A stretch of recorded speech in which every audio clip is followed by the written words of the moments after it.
3, 2, 1. Coach, North Fayette gets you 28-7. Experienced team, and they were pretty consistent play per play. That consistency, unfortunately, wasn't there for you guys. Is that a simple synopsis? Well, it's a synopsis. I wouldn't say it was simple, but we can't change it. Simply change it. They were a very fine football team. We knew that. We knew that they had a lot of good returning guys in their backfield, at their line. They just out physical us for the most part of the game. When we put a little pressure on them there for a while, when we tied it up, they responded like a true team. They came right back down the field, and boom, 2-3 plays, and there they are back in the end zone again. And so you gotta tip your hat to them. They got a fine football team. I can't say that our guys, we didn't just lay down and let them walk all over us. I thought we played pretty soundly, played hard. They tried. We were just, I mean, honest with you, we were mismatched.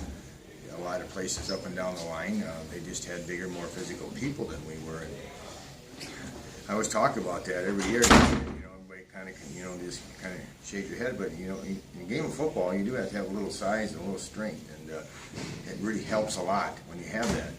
When you're trying to take a little Volkswagen and pound into a diesel truck every time, it doesn't always come out in your favor. So, but the heart of our kids is great. I mean, they're trying their best. They're trying to do what they can do, and I'm happy for that, and I'm happy that in practice they're listening and they tried to do what we asked them to do, and they're willing to do it. And so now it's just a matter of we just keep working at getting better at what we're doing, trying to cut down on mistakes, giving them big plays, and just maybe we'll bend a little bit but not break. We broke on a couple plays tonight where we normally maybe would just bend on them. So if we can keep getting that better and better, I think we're gonna turn out to be all right. Any other positives you take away from tonight's game? I thought maybe a low number of penalties in tonight's game, and you talked about your return game. That showed a little bit of a spark tonight too, didn't it? Yeah, I did. I thought Dawson Meyer, and we know that Dawson Meyer, Jake Mulbauer, Paul Strand, and Jacob Rohr, there's 3 or 4 guys there that can return the ball if we can just get the ball in their hands and get it going. And our punt return looked decent. We had a couple nice returns.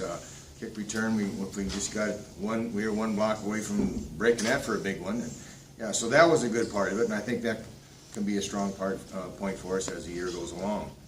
And our passing game, we need to obviously work on that. We need to give quarterback time, and so it's situations, and you kind of wonder, why don't you throw the ball more? Why don't you do this? Why don't you? You always got to look at down and distance. You got to look at the situation on the field.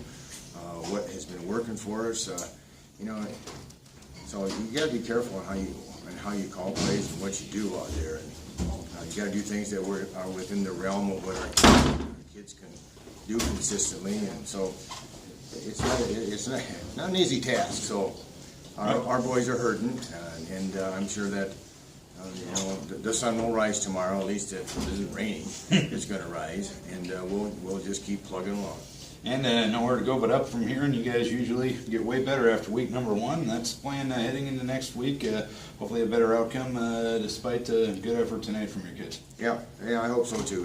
We got Cresco next week. I don't know how they turned out tonight, but I'm sure they'll be. They want to be. Cresco Decor is a good rivalry, and so we got to be ready to play them, or it'll be another tough night.